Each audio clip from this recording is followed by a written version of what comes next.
I tested some of the best routers under $100 of 2025, and in this video, I'm going to rank them in a tier list based on their value for money, overall performance, and more. Links to all of the products will be in the description below. TP-Link Archer AX21. This is a reliable workhorse that brings solid Wi-Fi 6 performance to the table without any unnecessary fluff. It hits that sweet spot for small families or couples who need stable AX1800 speeds and basic parental controls, but don't want to spend a fortune. My only real gripe is the lack of a USB port for file sharing, and the 2.4 GHz speeds can get a bit congested if you're running a massive smart home setup. Because it's a dependable performer that just works for most people, I'm placing this in the good tier. TP-Link Archer A54. This one is a total throwback, offering dual-band AC1200 speeds that feel increasingly dated in our world of high-bandwidth streaming. It's strictly for those on a shoestring budget who only have a few devices and just need basic internet for browsing or light Netflix sessions. While it's incredibly compact and easy on the wallet, the lack of Wi-Fi 6 means you're missing out on the efficiency and speed modern tech demands. I'm tagging this for the average tier because it gets the job done for a tiny apartment, but honestly, you'll outgrow it fast. Netgear R6700AX. I am genuinely impressed by how this thing handles upload speeds, often going toe-to-toe or even beating out its closest rivals in that department. It's a fantastic choice for gamers or home office workers who need that punchy 1.5 GHz quad-core processor to manage multiple streams without breaking a sweat. Just keep in mind that the app is constantly trying to upsell you on security subscriptions, which drives me crazy, and the latency can occasionally spike during heavy use. For providing premium-feeling Wi-Fi 6 performance at a budget price point, I'm putting it in the great tier. TP-Link Archer A6. This is the quintessential emergency router that provides decent enough Wi-Fi 5 coverage for a small space, but it lacks any future-proofing. It's perfect for a student dorm or a guest house where top-tier speed isn't the priority, but don't expect it to handle a dozen devices at once without some stuttering. You get the basics like MU-MIMO to help with device management, but it simply can't compete with the newer Wi-Fi 6 standards. It's a functional piece of hardware that doesn't excite me, so I'm ranking it in the average tier. TP-Link Archer BE230. This thing is absolutely insane for the price, effectively bringing Wi-Fi 7 and dual 2.5 Gbps ports into a range where they used to be non-existent. I love that it supports multi-link operation, meaning your devices can actually use multiple bands at once for lower latency. It's a total game changer for VR and 4K streaming. The only downside is that it doesn't have the 6 GHz band, but for under $100, getting these speeds is basically a steal. This is easily the most impressive budget router I've seen, so I'm officially crowning it in the God tier. Netgear AX220. This little beast is surprisingly fast on the 5 GHz band and feels much more premium than you'd expect for a budget Nighthawk series sibling.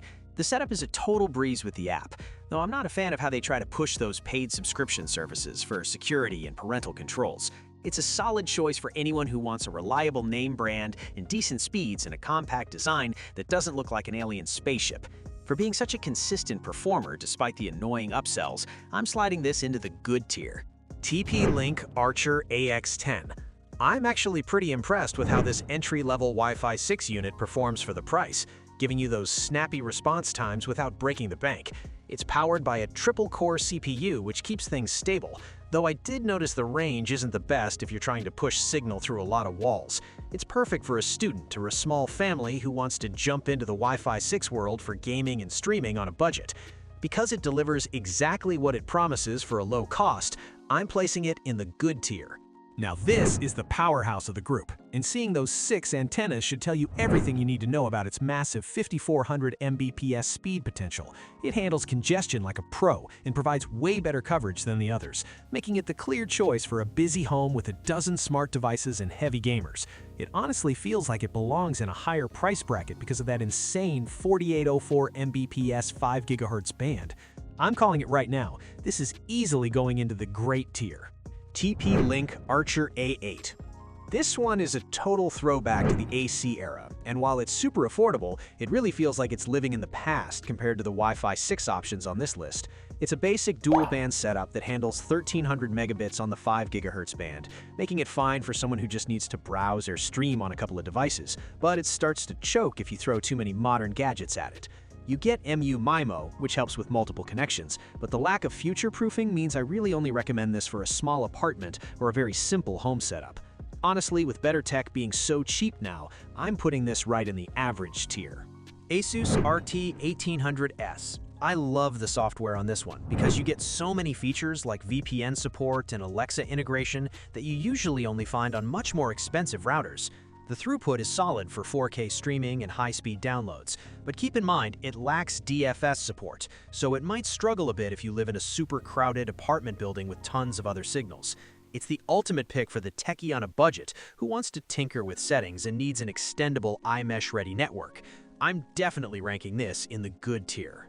TP-Link X55. This mesh system is an absolute lifesaver if you're trying to kill those annoying Wi-Fi dead zones in a medium-sized house without spending a fortune. While the AX3000 speeds are solid for 4K streaming and the AI-driven roaming is super smooth, I'm honestly a bit annoyed that some of the best security features are locked behind a monthly subscription. It's perfect for families who just want to set it and forget its setup, though power users might hate the lack of manual channel controls. Because it balances ease of use with great coverage so well, I am putting this in the great tier. TP-Link Archer AX72 Pro. I'm really feeling the value on this one, especially since it packs a 2.5 gigabits port, which is a total steal for a router in this price bracket. It handles a massive amount of devices thanks to those 6 high-performance antennas, making it the go-to if you have a house full of smart home gear and hungry streamers. The only real downside is that the 2.4 GHz band can be a bit underwhelming, but if you're mostly on the 5 GHz band, you won't even notice. For offering that multi-gig edge while staying affordable, I'm definitely placing this in the great tier. Asus RT-BE55. This thing is an absolute beast and honestly feels like it belongs in the future since it's already rocking Wi-Fi 7. I love that it includes MLO technology to keep your connection from buffering even when the airwaves are crowded. Plus, those 3600 Mbps speeds are just insane for under $100. It's the ultimate choice for anyone who wants a future-proof network with top-tier security tools that don't require a subscription. Since it completely dominates the specs at this price point, I have to put this in the God tier. Asus RT-AX82U. If you're a gamer, you're gonna love the dedicated gaming port and that sick Aura RGB lighting that makes your desk look incredible. The performance is rock solid with great 160 MHz support, though I've noticed it can get a little finicky if you're constantly messing with the settings in the app. It's built for anyone who needs low latency for competitive matches, but still wants enough range to cover a decent-sized apartment. Because it delivers premium gaming features without the premium price tag, I'm ranking this in the great tier. TP-Link Archer AX20.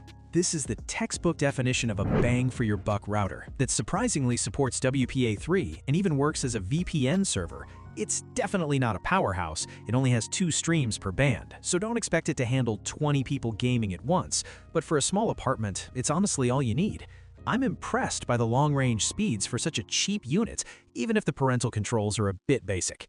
Since it does the job reliably without any bells and whistles, I'm sliding this into the good tier. Linksys MaxStream EA4550. This dual-band Wi-Fi 5 beast offers solid AC 1900 speeds that reach up to 1.9 gigabits per second, which is honestly plenty for a household addicted to 4K streaming and moderate gaming.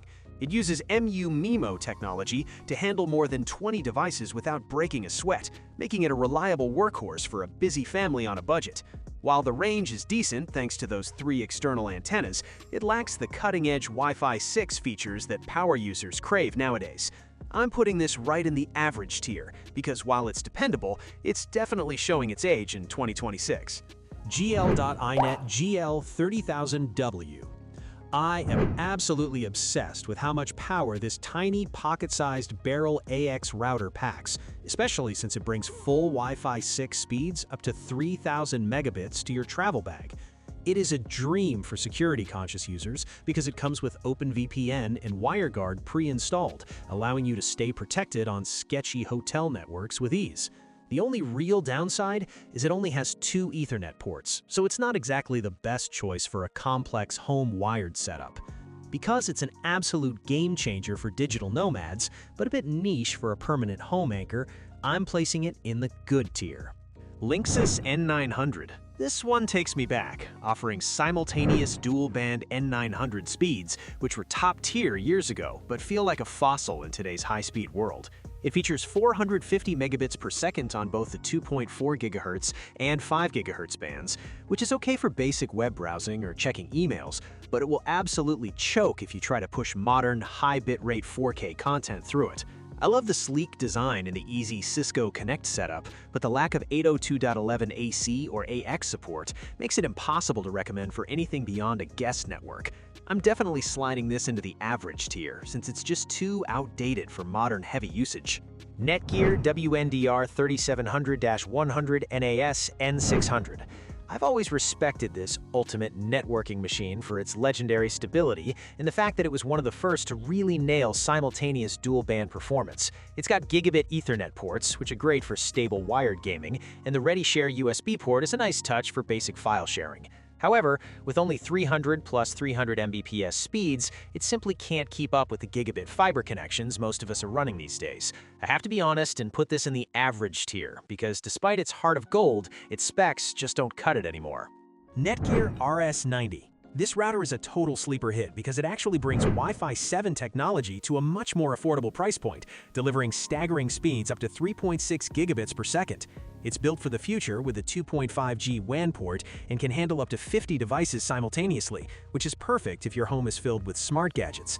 It covers 2,000 square feet easily, but some might find the dual-band setup a bit limiting compared to more expensive tri-band Wi-Fi 7 monsters. Even though it's technically impressive, I'm putting it in the average tier for this specific list because its best under $100 status is usually only found on the used or deep discount market compared to its high-end siblings. Thanks for watching. I hope this video helped you pick the best router under $100 for you. If you have any questions, drop a comment below. Links to all of these products mentioned in this video will be in the description.